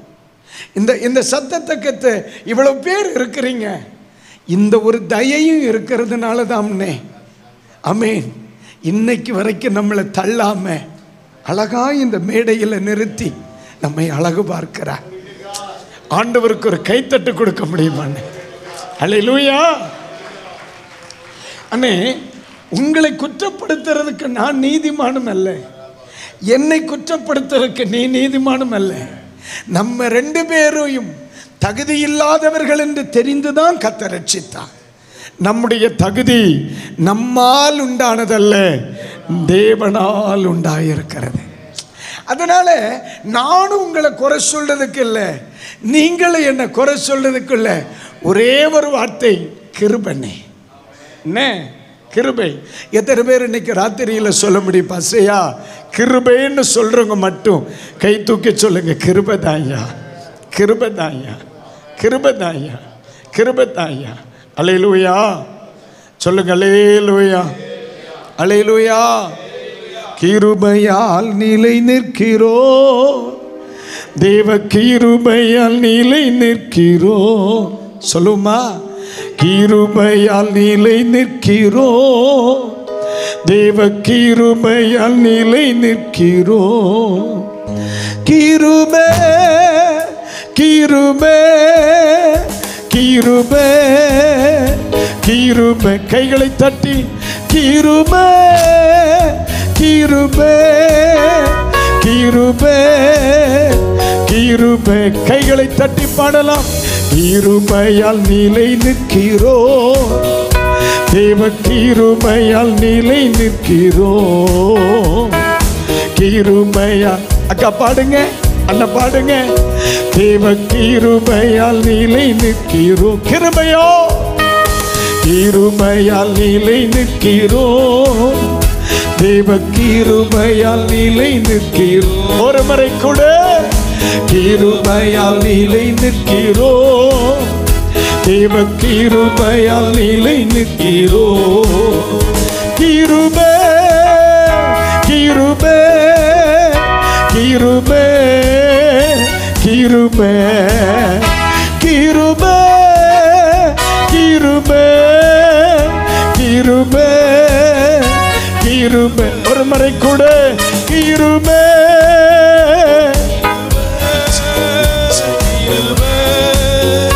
கிருபை கிருபையால் நிலை நிற்கிறோ, தேவ கிருபையால் நிலை நிற்கிறோ. எல்லாரும் சத்தமா கிருபையால் நிலை நிற்கிறோ, தேவ கிருபையால் நிலை நிற்கிறோ. கிருபை கிருபை கிருபை கிருபை கிருபை கிருபை கிருபை கிருபை. அல்லேலூயா அல்லேலூயா. நமக்கு நேரம் இல்லை, அதனால சீக்கிரமா இன்னும் சில காரியங்களை நம்ம உணர வேண்டியது இருக்கிறது. இன்றைய மனநிலை மக்களுக்கு இதை மாதிரி இல்லைண்ணே, இந்த மாதிரி இல்லை. நீங்கள் ஒரு நாளும் மனிதர்களை பார்த்துவிட்டு இவர்களை போல்தான் ஆண்டவர் இருப்பார் அப்படின்னு நம்ம நினைக்கக்கூடாது.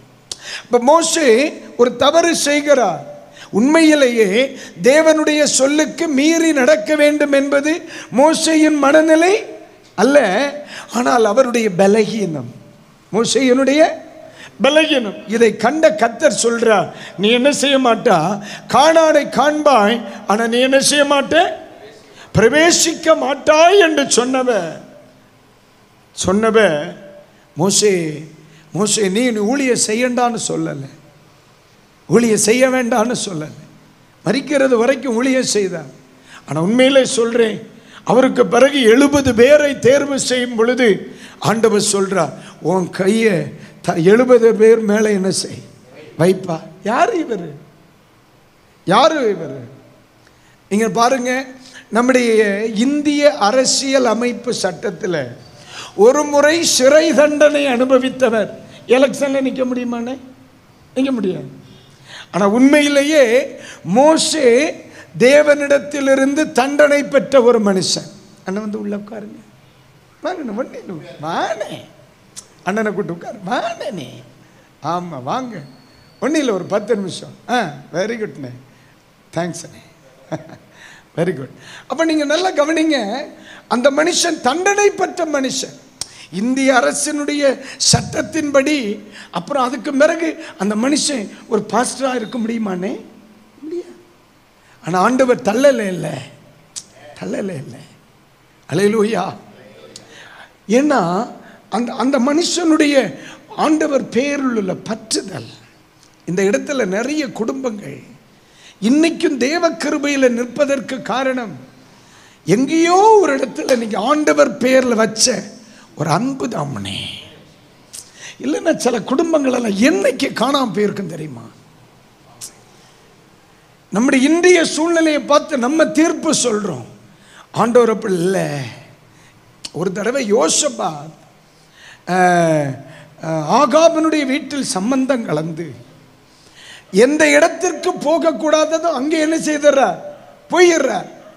யாரோடு யுத்தத்துக்கு போகக்கூடாதோ அங்கே போயிடுறார். போன இடத்துல என்ன ஆயிடுச்சு? 7.5 இழுத்துருச்சு, பிரச்சனை ஆயிடுச்சு. எல்லாவனும் சேர்ந்து இவனை கொல்றதுக்கு வர்றான். அப்ப கூப்பிடுறார், ஆண்டவரே எனக்கு உதவி செய்யும். பைபிள் சொல்லுது, கர்த்தர் அவனுக்கு அனுசாரியாக இருந்தார். திருப்பி வரும் பொழுது தீர்க்கதரிசிய ஏய்த்தாள விட்டு சொல்றார், எலே இன்னைக்கு நீ சரியில்லை எனக்கு தெரியும். இன்னைக்கு உனக்கு கொலஸ்ட்ரால் கொஞ்சம் கூடி போச்சு, அது எனக்கு தெரியும். இன்னைக்கு உன் வாய் கொஞ்சம் கூடி போச்சு, அது எனக்கு தெரியும்.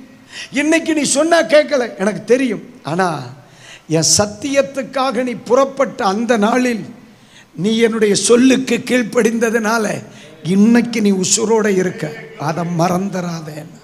அல்லேலூயா. ஆனா நீங்க நல்லா கவனிக்க, ஆண்டவர் தண்டிக்கிறதில் நீதி உள்ளவர், ஆனா மறக்கிறதற்கு அவர் அநீதி உள்ளவர் அல்ல. நான் சொல்ல வார்த்தை எத்தனை பேருக்கு புரிஞ்சு? அல்லேலூயா. அப்ப அந்த இடத்துல மோசேக்கு ஒரு தண்டனை வருது, ஆனா ஆண்டவர் தள்ளவில்லை. அப்போ தண்டனையும் இருக்கிறது, அந்த இடத்துல என்ன வருது? மன்னிப்பும் இருக்கிறது. கைகளை உயர்த்தி ஒரு அல்லேலூயா. இந்த உலகத்தில் ஒன்றும் சொல்லவானே, ஆண்டவருக்கு நீங்க பெருசா நன்றி சொல்லுவீங்கன்னா ஒரு பிரதானமான ஒன்று என்ன தெரியுமா? சொத்து, சுகம், பணம், அந்தஸ்து, இது ஒன்றும் இல்லைனே. நம்முடைய பாவங்களை தெய்வம் மன்னிச்சார் பார்த்தியா? அத மாதிரி தெய்வத்துக்கு நன்றி சொல்றதுக்கு இந்த பூமியில ஒண்ணுமே கிடையாதுன்னே. அல்லேலூயா. நான் சொல்லுது உங்களுக்கு புரியுதா இல்லையா? அதனால தானே யோவான் நிருபத்தை எழுதும் பொழுது, பிள்ளைகளே உங்கள் பாவங்கள் உங்களுக்கு மன்னிக்கப்பட்டிருக்கிறபடியினால் உங்களுக்கு எழுதுறேன்றார். இந்த உலகத்தில் செல்வந்தன் அப்படின்னு ஒருத்த மனுஷனை நீங்க இந்த இடத்துல காண்பிப்பீங்கன்னா, தூத்துக்குடியில் யார் பணக்காரன் அப்படின்னு காண்பிப்பீங்கன்னா, எந்த மனுஷனுக்கு ஆண்டவரிடத்தில் இந்த மன்னிப்பு கிடைத்திருக்கிறதோ அவன மாதிரி செல்வந்தன் எவனுமே இருக்க முடியாதுனே. அல்லேலூயா. ஆமென். ஆனா கோடிகள் வச்சிருக்கான், அவனுடைய பாவம் மன்னிக்கப்படலை. கோடிக்கணக்காக வச்சிருக்கிறான், அவனுடைய பாவம் மன்னிக்கப்படலைன்னா பைபிள் சொல்லுது, அழிந்து போகிற மனுஷன், அறிவில்லாத மனுஷன் அழிந்து போகிற மிருகத்துக்கு சமானமா இருக்கான். நாய் செத்து சோலி முடியுது, நானும் செத்து சோலி முடிஞ்சிருவேன். இந்த உலகத்துல என்ன ஒரு தேவ மனுஷன் ஆக்கியது. இன்னைக்கு நான் வருகிற வழியில் கொஞ்சம் ரீஃப்ரெஷ் ஆகணும். என் சிநேகிதன் ஒருவருடைய ஊழிய சபைக்கு நான் போயிட்டு ஜஸ்ட் ரீஃப்ரெஷ் ஆக போனேன். எல்லா பிள்ளைகளும் கை கூப்பி பஸ்டையா வாங்கன்னு கூப்பிட்டு என்னை உட்கார வச்சு எனக்கு தண்ணி கொடுத்து எனக்கு டீ கொடுத்தாங்கண்ணே. இதுக்கெல்லாம் நம்ம தகுதியே கிடையாதுண்ணே. இதுக்கெல்லாம் காரணம் என்ன தெரியுமாண்ணே? என் பாவத்தை எல்லாம் என் அப்பா மன்னிச்சதுனால தான். அல்லேலூயா. என் காரு, என் பங்களா, என் பணம், என் செல்வம், என் சொத்து, என் மேன்மை, என் செருப்பு, என்னுடைய வஸ்திரம், நான் கையில் வச்சிருக்கிற போனு, இதெல்லாம் இல்லைண்ணே, இதெல்லாம் இல்லை. இவெல்லாவற்றுக்கும் முன்னால குப்பையில் கிடந்த என்னை, என் பாவங்களை மன்னித்து என்னை பரிசுத்தப்படுத்தி ஒரு பிள்ளையா நிறுத்தினார் பாரு. அதை விட பெருசு இந்த உலகத்தில் எதுவுமே இல்லைண்ணே. அல்லேலூயா. அதனால தான் சொல்லுவேன், யார் செல்வந்தன் நினைக்கிறீங்க? ஆனால் இன்னைக்கு கிறிஸ்தவ சபைகள் நாசமாக போச்சு. எப்படின்னு கேட்குறியா? யார் அதிகமாக கொடுக்குறாங்களோ அவனுக்கு தான் ஆரம்ப ஜபம், அவனுக்கு தான் காணிக்க ஜபம், அவனுக்கு தான் நன்றி உரை, அவனுக்கு தான் முடிவுரை, அவனுக்கு தான் முதல்ல அடக்க ஆராதனை இயேசுவின் நாமத்தில். அவன் ஏன் இதை சொல்கிறேன்னு தெரியுமா? அவன் பாவியாக இருந்தாலும் பிரச்சனை இல்லை, அவன் ரெண்டு அம்மை தோத்திரம் அநியாயம் செய்தாலும் பிரச்சனை இல்லை, அவன் அக்கிரமம் செய்தாலும் பிரச்சனை இல்லை. அவர் யார்? அவர் தான் சீனியர். நம்ம மணி அவருடையது, இந்த ஃபேன் அவர் தந்தது, இந்த ஸ்பீக்கர் அவர் தந்தது, இவர் தந்ததான் புல்பீட்டும்பா. அவன் தந்தானோ தரலையோ அவன் மன்னிக்கப்பட்டானா? எந்த மனுஷனுடைய பாவம் மன்னிக்கப்பட்டதோ அவன் தான் அவனை சிறந்தவன். அதான பைபிள் சொல்லுது. அமே ஸ்தோத்திரம், அவன் பரலோகத்திலே பெரியவனாயிருப்பான். கைகளை உயர்த்துவர் அல்லேலூயா சொல்லுங்க. அல்லேலூயா.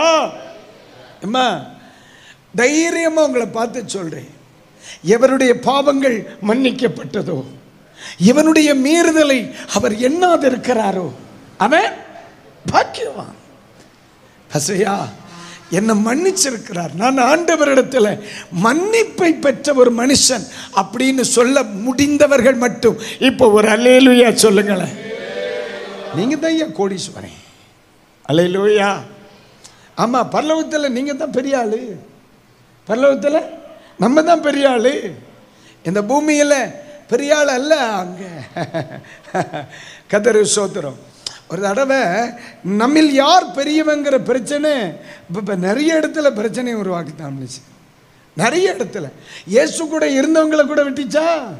இயேசுகிட்ட கேட்குறாங்க, ஆண்டவரே நான் இவங்களுக்குள்ள நம்மில் யார் பெரியவன், நம்மில் யார் பெரியவன் அப்படிங்கிற வாக்குவாதம் அவங்களுக்கு வருது. உடனே இயேசு சொல்லுகிறார், ஒருவன் பெரியவனாக இருக்க விரும்பினான் எல்லாருக்கும் யாரா இருக்கணும்? பணிவிடைக்காரனாக இருக்கணும் அப்படின்ட்டார். உடனே இந்த அதாவது சில ஆட்களுக்கு என்னதான் சர்ப்பு போட்டு குளிச்சாலும் புத்தி மாறாது. பார்த்துக்க, இந்த பேப்பையிலுக்கு புத்தி மாறாது. ஒரு தடவை வெளிநாட்டுக்கு போயிருந்தேன். வெளிநாட்டில் போய் ஊழியம் செய்து கடைசி ஜபன் பண்ணுறேன். 2 மணி பிசாசு ஆடிருச்சு.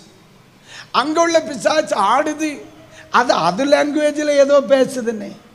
அப்போ நான் மொழிபெயர்க்கிறவர்கிட்ட கேட்டேன், பிரதர் இந்த பேய் என்ன சொல்லுது? அது இந்த ஊரில் என்ன சொல்லுச்சோ அதுதான் சொல்லுச்சு. என்ன சொல்லுச்சுன்னு தானே இன்னும் வர. ஒரு நாள்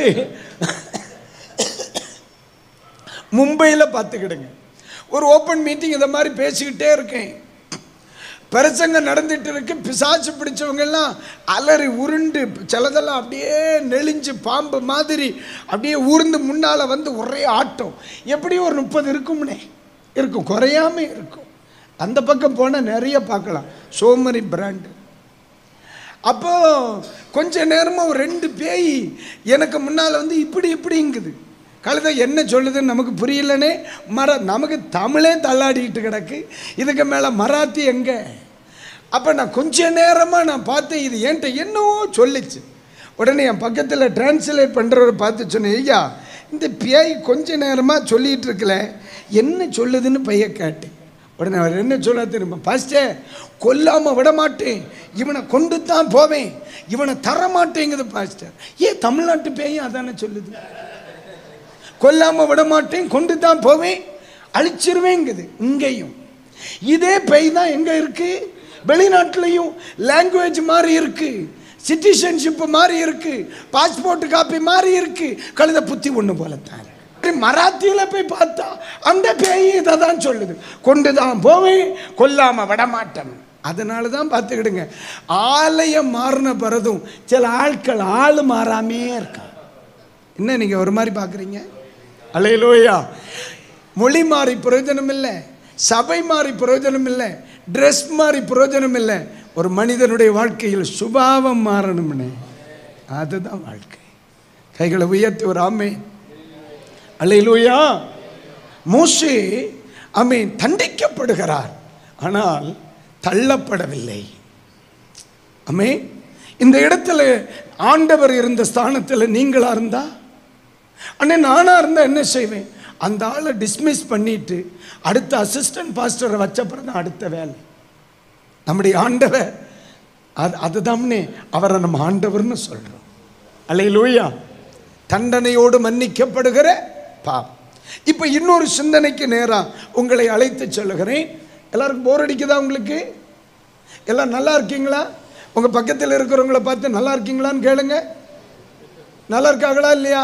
பக்கத்தில் இருக்கிறவங்க நல்லா இருக்கிறாங்கன்னா நான் தெரிஞ்சுக்கிறதுக்கு உங்கள் கை தூக்கி ஆண்டவர் மகிமைப்படவரா இல்லையா சொல்லுங்க.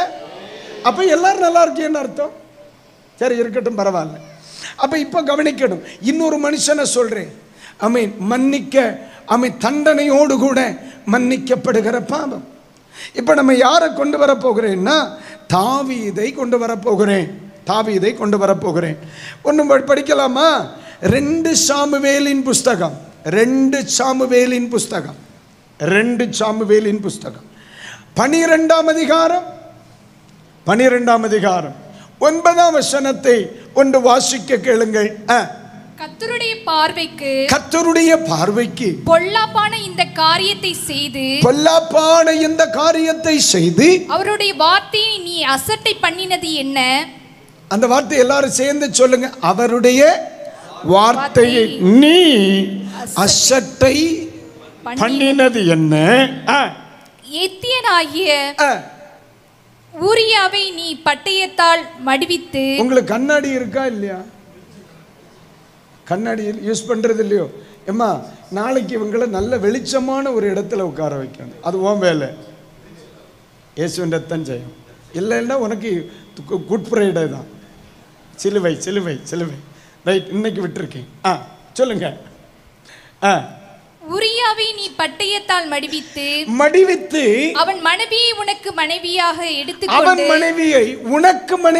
எடுத்துக்கொண்டு அவனை அம்மோன் புத்திரனின் பட்டயத்தாலே கொன்று போட்டாய்.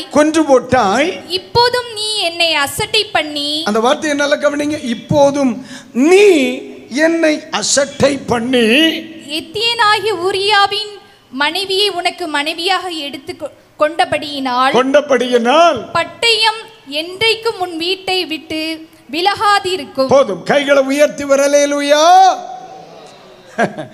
நம்ம சாதாரணமாக கிராமப்புறத்தில் பக்கத்து வீட்டுக்காரன் மாம்பழத்தை எடுப்பாக, தேங்காய் எடுப்பாக. இவர் என்ன செய்கிறார்? எடுத்துட்டார். நான் சொல்ல புரியும்னு நினைக்கிறேன். நான் சொல்ல புரியுதா இல்லையா? அவனுடைய மனைவியை நீ எடுத்துக்கொண்டபடியினார். அவனுடைய மனைவியை நீர் எடுத்துக்கொண்டபடியினார். இதை குறித்து விளக்கம் பண்ணால் நிறைய சொல்லணும், இன்னைக்கு வேணாம். ஏன்னா அந்த மனுஷனுக்கு புத்தியே தான் புரியலை. நான் பிறகு பேசுகிறேன். அப்போ இந்த இடத்துல பைபிள் எடுத்துக்கொண்டபடியால் அப்போ ஆண்டவர் சொல்லுகிறார், நீ என்ன செய்து விட்டாய்? பொல்லாப்பானதை செய்தாய். அப்படிதானே இந்த வார்த்தை இருக்கு. என் வார்த்தையை நீ என்ன செய்தாய்? அசட்டை பண்ணினாய். அங்கே என்ன வருது? பாவம் வருது இல்லை? பாவம் வருது. கர்த்தருக்கு ஸ்தோத்திரம். சரி, இந்த பாவத்துக்கு தண்டனை கொடுக்கிறாரான்னு பாருங்க. 10ஆம் வசனம் பாசிங்க சிஸ்டர். 10ஆம் வசனம். இப்போதும் நீ என்னை அசட்டை பண்ணி. அந்த வார்த்தையை கவனிங்க. தப்பு பண்ணிட்டார். எது? அவனுக்கு சொந்தமானதை இவர் எடுத்துக்கொள்ளுகிறார். இது ஆண்டவர் என்ன சொல்லுகிறார்? நீ என்னை அசட்டை பண்ணுகிறாய். ஐயா, பைபிள் சொல்லுது. இந்த சிறியரில் ஒருவனுக்கு நீ எதை செய்கிறாயோ அதை எனக்கு செய்கிறாய். அது வெறும் கலசத்தில் தண்ணீர் கொடுக்கிறதுன்னு மட்டும் நீங்க நினைக்கப்படாது. நம்ம ஆட்கள் என்ன சொல்லுவாங்க? என்னுடைய நாமத்தின் நிமித்தம் வருகிற இந்த சிறியரில் ஒருவருக்கு ஒரு கலசம் தண்ணீர் கொடுத்தாலும் அதனுடைய பலன் இல்லாமல் போவது இல்லை. இந்த சிறியரில் ஒருவனுக்கு நீங்கள் எதை செய்வீர்களோ அதை எனக்கே செய்கிறீர்கள். நன்மை செய்தாலும் அது ஆண்டவருக்கு செய்கிறோம், தீமை செய்தாலும் அது யாருக்கு செய்கிறோம்? இப்ப தீமை செய்தது உரியாவுக்கு. ஆண்டவர் என்ன சொல்லுகிறார்? உரியாவை இல்லடா, என்னை அசட்டை பண்ணினாயினார். ராமே, அவனுக்கு தானே செய்தேன் அப்படி சொல்லப்படாது. இவனுக்கு நீ எதை செய்கிறாயோ அது அவருக்கு செய்கிறாய், மறந்துடக்கூடாது.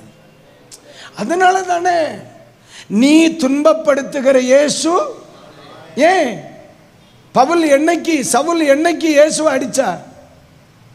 இயேசுவை அந்த மனுஷன் பார்த்தது கூட இல்லையே. இந்த சிறியரில் ஒருவனுக்கு நீ எதை செய்கிறியோ அது அவருக்கு செய்கிறாய். பிரதர், நம்ம பக்கத்து வீட்டுக்கார எளியவனாய் இருந்து அவனுக்கு நீ ஒரு தீங்கு செய்தேன்னா அது அவனுக்கு அல்ல, அவனை உண்டாக்கின தெய்வத்துக்கு நீ தீமை செய்கிறாய்.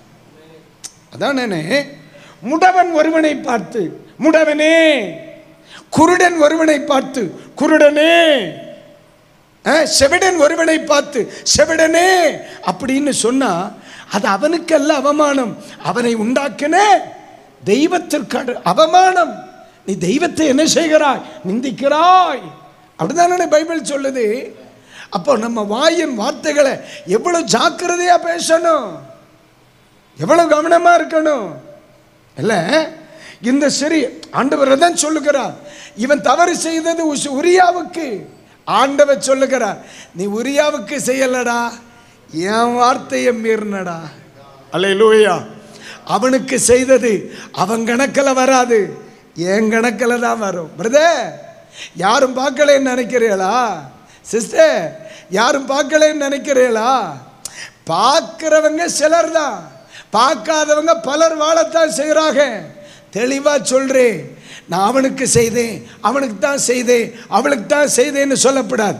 இந்த பூமியில் எவனுக்கு செய்தாலும் கணக்கு அவனில் முடியாது, அவரில் தான் முடியும்.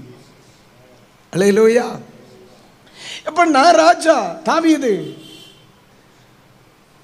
உரியாவை கொல்றதுக்கு எனக்கு என்ன இருக்கு?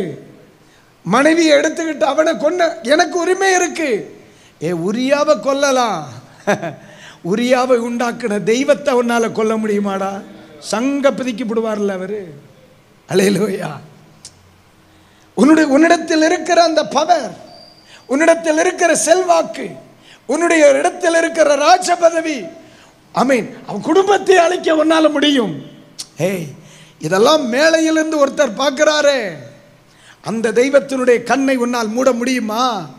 எவன் மூடனா பொளந்து உப்பு வச்சிருவார். என்ன நீங்க ஒரு மாதிரி முறைச்சு பார்க்குறீங்க? அல்லேலூயா. தேவனுடைய கண்களுக்கு மறைவானது என்னன்னே? அது அண்ணனா இருக்கட்டும் நானா இருக்கட்டும்னே, ஆனா உனக்கு ஒருவன் அதான சொல்றான், இந்த யுத்தம் என்னுடையது, நீ சும்மா இருப்ப, நான் பேசுவேன் நான். அல்லேலூயா. அதனால தானே சிலுவை கள்ளன் சிலுவையில் குற்றவாளி சொல்றான், இல்லே நீ ஆண்டவருக்கு பயப்படுறது இல்லையாடா? எப்படி ஆண்டவருக்கு பயப்படுறது இல்லையா? இவனை பேசுறதுக்கு முன்னால அவர் முகத்தை பார்த்துட்டு இவனை பேசு, இவனை குறை சொல்றதுக்கு முன்னால அவர்கிட்ட பேசிட்டு அவர்கிட்ட பேசு, இவனுக்கு விரோதமாக எழும்புறதுக்கு முன்னால அவர் முகத்தை பார்த்துட்டு பேசு. ஏன் தெரியுமா? பரலோகத்தில் ஒரு சிசிடிவி கேமரா உன்னை பார்த்துக்கிட்டே இருக்கு. படவா என் பிள்ளைக்கு விரோதமாக பேசுகிற ஈரக்கொலையை பிடுங்கிடுவேன். வர லேலுயா சொல்லுங்க. என்ன வர வர ரொம்ப சைலண்ட் ஆகுது? வர லேலுயா சொல்லுங்க. அல்லேலூயா. அதாவது நம்ம நினைக்கிற அறை வீட்டுக்குள் பேசுவது எப்ப யோசிக்கிறதுக்கு முன்னாலே அவருக்கு தெரியுமா? அப்புறம் பேசினான பேசாவளியே போனான. மனிதனுடைய இருதயத்தில் ஒரு எண்ணம் தோன்றுவதற்கு முன்னே அதை அறிகிறவன் நம்முடைய ஆண்டவர். அப்ப அவருடைய கண்களுக்கு மறைவாய் இருக்கிறவன் யார்? அப்படித்தானம்மா, யார்? அப்படித்தானே பைபிள் சொல்லுது. அண்ணாவும் அக்காவும் தம்பி மோசையை குறித்து வீட்டில் பேசுறாங்க. இது யாருக்கு தெரியாது? மோசைக்கு தெரியாது. மோசே ஆனா மோசையை பார்க்கும் பொழுது ஹல்லேலூயா, கர்த்தர் உங்களை பயன்படுத்துகிறதை குறித்து என் உடம்பு புல்லரிக்கிறது பிரதர் அப்படிங்க. ஆனா வீட்டில் சொல்றான், படுவா இவன் மட்டும்தான் தீர்க்கதரிசியா? அவன் ஜெபம் மட்டும்தான் வளருமா? அவன் மட்டும்தான் பிசினஸ் பண்றானா? அவன் மட்டும்தான் சவுண்ட்ஸ் வைக்க முடியுமா? எனக்கு வைக்க முடியுன்றான். ஆனா அவனை பார்க்கும் பொழுது, பிரதர் உங்களை மாதிரி ஒரு தேவ பிரசன்னத்தை சுமக்கிற ஒரு மனுஷனை நான் உலகத்திலே பார்த்தேங்க. முகத்தை பார்க்கும்போது ஒன்று, வீட்டில் உட்காந்து ஒன்று பேசுகிறான். சிலர் நினைக்கிறாங்க நம்ம வீட்டில் பேசுறது அப்படியே சொல்கிறான். எங்கள் ஊர்லேயும் இப்படி தான் இருக்காங்க. ஒரு அல்லேலூயா. பரிசுத்த ஆவியானவர் இன்னைக்கு அநேகரை எச்சரிக்கிறார். அல்லேலூயா. என் வாய் என் கைகளின் பிரயாசத்தை அழித்து விடக்கூடாது. கைகளை உயர்த்தி ஒரு ஆமீன் சொல்லுங்க சத்தமா. ஹல்லேலூயா. கர்த்தர் கேட்டார். கர்த்தர் கேட்டார். ஆண்டவர் சொல்றார் மிரியாமை பார்த்து, என் தாசனுக்கு மோசேக்கு விரோதமாய் பேச உனக்கு பயம் இல்லாமல் போனது என்ன? யோசிமா. ஏன் எப்படி தெரியும்? மோசைக்கு தெரியணும்னு அவசியம் இல்லை. மோசை அழைத்தவருக்கு தெரிஞ்சா போதாது? இந்த பிள்ளைக்கு தெரியணும்னு அவசியம் இல்லை. இந்த பிள்ளைக்கு தெரியணும்னு அவசியம் இல்லை. இவனுக்கு விரோதமா நீ செய்கிறது அவனுக்கு தெரியணும்னு அவசியம் இல்லை. ஏன்? நியாயம் தீர்க்க போறது அவன் அல்ல, நீதி செய்ய போகிறது அவன் அல்ல, நியாயம் தீர்க்க போகிறது அவன் அல்ல, சர்வ வல்லமையுள்ள தெய்வம். இந்த உலகத்துல யார் முன்னாடி நம்ம நிற்க முடியாது. ஆனா ஆண்டவருக்கு முன்னால நிற்காம இருக்க எத்தனை பேருக்கு நான் சொல்றது புரியுது? அல்லேலூயா. இப்போ நீங்க தீர்க்கதரிசியா மாறலாம். இதை விட தீர்க்க தரிசனம் ஒன்று கிடையாதுன்னே. ஆண்டவருக்கு பயப்படு. அந்த வார்த்தையை சொல்லுங்க பக்கத்துல. ஆண்டவருக்கு பயப்படு. ஆண்டவருக்கு பயப்படு. ஏன்னா உரியா என்ன செய்கிற? உரியாவின் மனைவியை எடுத்துக்கொண்டு உரியாவை கொண்டுட்டான். பைபிளா படி தாவீது செய்தது சரி. ஏன்? புருஷன் செத்தவளுக்கு வாழ்க்கை கொடுத்துருக்கான். என்ன தங்கமான மனுஷன். என்ன சட்டப்படி சரி என்ன? புருஷன் சொத்த ஒரு கைம்பெண்ணுக்கு என்ன செய்ய கொடுத்திருக்கிறார்? வாழ்க்கை கொடுத்திருக்கிறார். சட்டத்துக்கு முன்னால சரியா இருக்கலாம், என் அப்பனுடைய சித்தத்துக்கு முன்னால தப்பா இருக்கடா. அல்லேலூயா. பைபிளா படி தப்பு சரி, ஆனா வேதத்தின்படி தப்பில்ல. அல்லேலூயா. தானே அவர் சொல்றார், உன்னிடத்தில் 1000 ஆடுகள் இருக்க ஒருவன் மடியில் படுத்திருக்கும் மொத்த ஆடை குழம்பு வச்சா பத்தியா தொலைச்சிருவேன்ட்டார். இது நடக்க ஆண்டவருடைய பார்வை. அதனால தான் சொல்லுவேன், இந்த இடத்தில் இந்த பூமியில் எல்லாம் பேசக்கூடாதும்மா. பேச வேண்டியதை மட்டும்தான் பேசணும். எல்லாம் பேசக்கூடாது. பேச வேண்டியதை மட்டும்தான் பேசணும். எல்லாரோடையும் பேசக்கூடாது. பேச வேண்டியவங்களோட மட்டும்தான் பேசணும். எல்லா இடத்துல சஜெக்ஷன் சொல்லக்கூடாது. ஏன்? கிருபை. நான் எப்படி வாழ்ந்துட்டு இருக்கிறேன்? கிருபை. நம்ம வண்டியை எப்படித்தான் ஓடுது? கிருபையில தானே ஓடுதுன்னு. ஆமான்னு சொல்றவங்க ஒரு அல்லேலூயா சொல்லுங்க. அல்லேலூயா. அண்ணே நான் இன்னைக்கு இந்த வேதம் சுமக்கிறது அப்பா என்னை மன்னிச்சதுனாலனே இல்லைன்னு சொல்ல முடியுமா? என்னுடைய பாவத்தை அவர் எண்ணாது இருக்கிறதுனால தான் இன்னைக்கு நான் கிருபையில் நிற்கிறேன். நம்ம வண்டியே கிருபையில் நிற்கும் பொழுது நான் யாரனை ஜட்ஜ் பண்ண? நான் யாரை பண்ண? அல்லேலூயா. எனக்கு என்ன அதிகாரம் இருக்கு?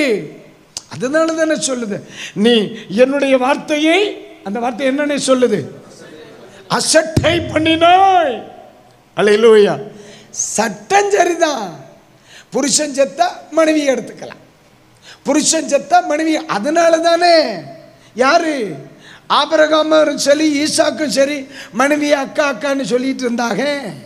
தங்கச்சி தங்கச்சி. ஏன்னா புருஷன்னு சொன்னா போட்டுருவாமில்ல, அதுக்கு பயந்தானையா. நல்ல வேலை, நல்ல வேலை. ஆனா ஆண்டவர் பிடிச்சிட்டார். இப்போ ஆண்டவருடைய பார்வையில் இது தப்பு. ஆண்டவர் என்ன சொல்றார்? 10ஆம் வசனத்தை தானக்கா படிச்சோம் நம்ம. படிங்க ஒரு வாட்டி கூட. வாசிமா வாசிமா யாராவது ஒருத்தர் படிங்க. இப்போதும் நீ என்னை அசட்டை பண்ணி ஏத்தியனாகிய ஊரியாவின் மனைவி உனக்கு மனைவியாக எடுத்துக்கொண்டபடியினால் பட்டயம் என்றைக்கும் உன் வீட்டை விட்டு விலகாது இருக்கும். எப்படிங்க? உன் வாழ்க்கையில பிரச்சனைக்கு முடிவே இருக்காதுன்னா ஒரு அல்லேலூயா சொல்லுங்க. அப்படின்னு என்ன அர்த்தம்? காலையிலையும் ஒரு பிரச்சனையோட எழும்புவான், மத்தியானம் பிரச்சனையை சந்திப்பேன், சாயந்தரம் பிரச்சனை இருக்கும், ராத்திரி தூங்க போறதுக்கு முன்னாடியும் பிரச்சனையோட தான் படுப்பேன். இதுக்கு காரணம் என்ன? இதுக்கு காரணம் என்ன? பாவம் பிரச்சனைக்கு வழிவகுக்கும். ஆமென் சொல்லுவா. அல்லேலூயா. பொழுது போயிட்டு மீதிய நாளைக்கு பேசுவோமா? ஒரு சிலர் பஸ்ஸுக்கு போக ஆரம்பிச்சிட்டாங்க. பாவம் இல்லை, எனக்கு ஒருத்தர் கூட மிஸ் ஆகக்கூடாதுன்னு நினைப்பேன். நான் மணி என்னாச்சு? 9:10 ஆச்சு. 9:30 முடிக்கணும். 9:20 வரைக்கும் பிரசங்கம் பண்ணுவோமே. மீதி நாளைக்கு வருவீங்களா இல்லையா? நாளைக்கு வருவேன்றவங்க கை தூக்குங்க பார்ப்போம். உண்மை தானே சொல்றிய? அப்படியே நல்லா தூக்கி பிடிங்க, கையை உயர்த்தி வைங்க. நான் ஆண்டவரே கை தூக்கி இருக்காதுங்க, வராமல் இருக்க விட்டுறாதீங்க அப்பா, நான் ஆண்டவரே கூட்டிகிட்டு வந்திருக்கேன். கைகளை உயர்த்தி வரல இல்லையா? சொல்லுங்க அல்லேலூயா. இப்போ என்ன வருது? பட்டயம் முன்னை விட்டு அம்மா மரிக்கிறது வரைக்கும் யுத்த களத்தில் தானே நின்னார். மரிக்கிறது வரைக்கும் யுத்த களத்தில் தானே நின்னார். அந்த மனுஷனுக்கு ஒரு நாளாகிலும் யுத்தம் பண்ணாத ஒரு காலம் இருந்துச்சா? இல்லை இல்லை. அவருடைய சத்துருக்களை பாருங்க. கடைசியில் பெத்த பிள்ளையே அவருக்கு விரோதமாக வர்றார். எதுக்கு? தண்டனை. பிரச்சனை என்பது தண்டனையாவே மாறிடுச்சுல்ல. சரி, இதோட முடியல. 14 வசனத்தை ஒன்று படிங்க பார்க்கலாம். 14. ஆனாலும் இந்த காரியத்தினாலே கர்த்தருடைய சத்துருக்கள் தூஷிக்க நீ காரணமாய் இருந்தபடியினால் உனக்கு பிறந்த பிள்ளை நிச்சயமாய் சாகும் என்று சொல்லி. அவ்வளவுதான். ஒண்ணு மரணம், அங்க பட்டயம். பிரச்சனை, சாவு. இந்த 2 தண்டனையா கிடைக்கும். எதுக்கு? தவறுக்கு என்ன செய்கிறது? தண்டனை வந்துருச்சா? இப்ப இன்னைக்கு நம்ம எதை குறித்து படிக்க போகிறோம்? தண்டனையோடு கூடிய மன்னிப்பு. தண்டனையோடு கூடிய மன்னிப்பு. தண்டனை என்ன? மரணமும் பட்டயமும். மரணமும் பட்டயம். பிள்ளை சாகும், தண்டனை. பட்டயம் விலகாதிருக்கும், தண்டனை.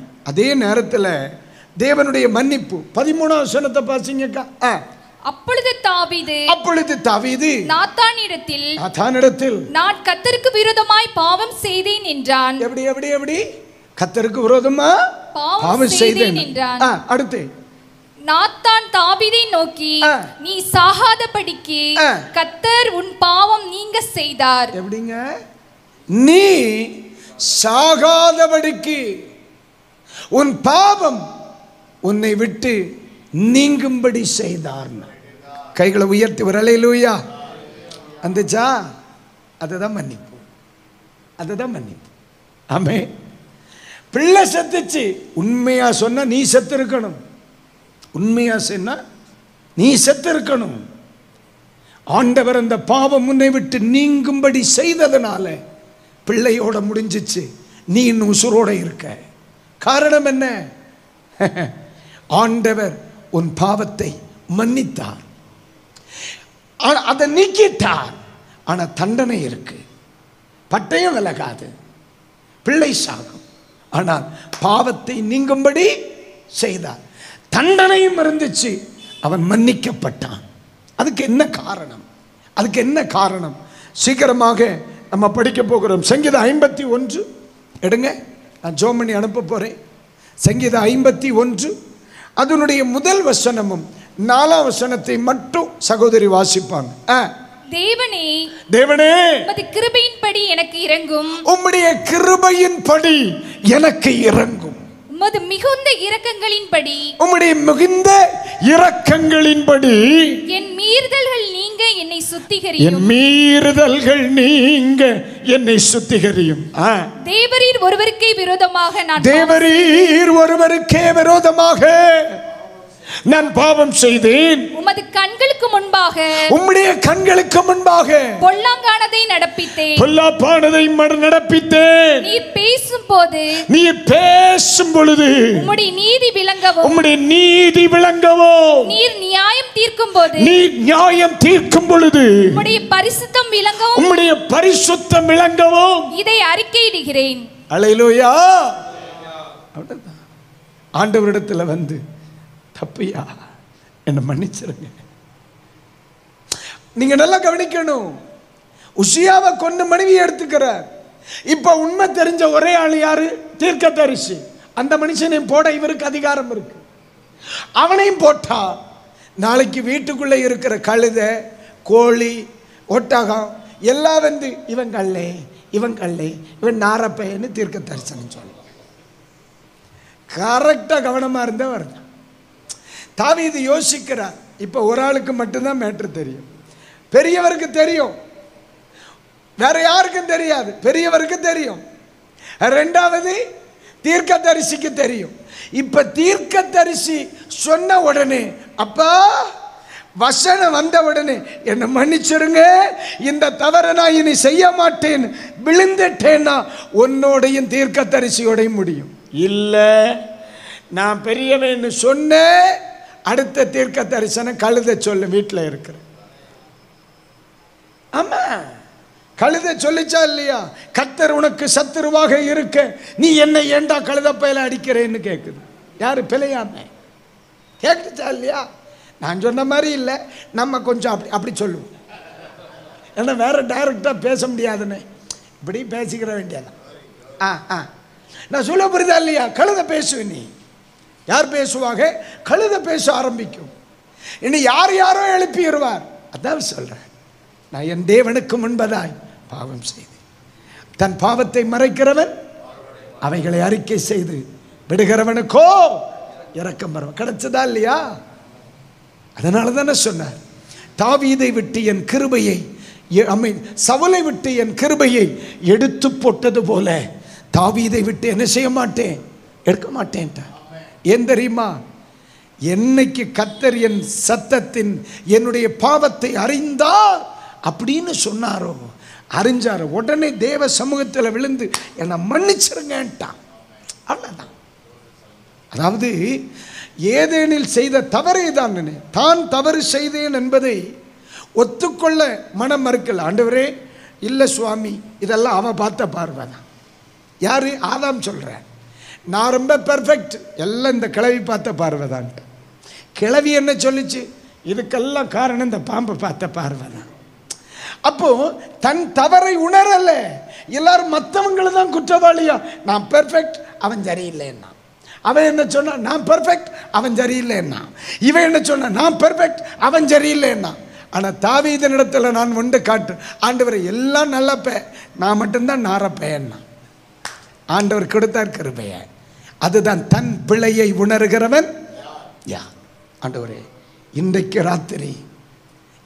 ராத்திரி இந்த செய்தியை கேட்கிற நான் என் தேவனுக்கு முன்பதாக என் பிரமாணத்திற்கு முன் நான் யார்? பாஸ்டருக்கு நான் யார் தெரியாது. எல்லாருக்கும் முன்னால நான் பெர்ஃபெக்டா இருக்கலாம், ஆனால் நான் யாருன்னு எனக்கு தெரியுமனே. என் மனசாட்சி ஜட்ஜ் பண்ண என்ன, நான் யார்? உலகத்தில் நீ வேணா பணக்காரனா இருக்கலாம், செல்வந்தனா இருக்கலாம், பெரிய ஆளா இருக்கலாம், அதெல்லாம் பெரிய கிடையாது. நான் தான் நேர்மை சொன்னேன், பெரிய செல்வந்தன் யார் தெரியுமா? எவருடைய பாவம் மன்னிக்கப்பட்டதோ, எவருடைய பாவங்களை தேவன் எண்ணாது இருக்கிறாரோ அவன் செல்வந்தன்மா. இன்றைக்கு ராத்திரி, அப்பா, தாவீதை போல இரக்கம் பெறுவதற்கு நான் வந்திருக்கிறேன், என்னை மன்னியும். அல்லேலூயா. எத்தனை பேர் விரும்புறீங்கண்ணே?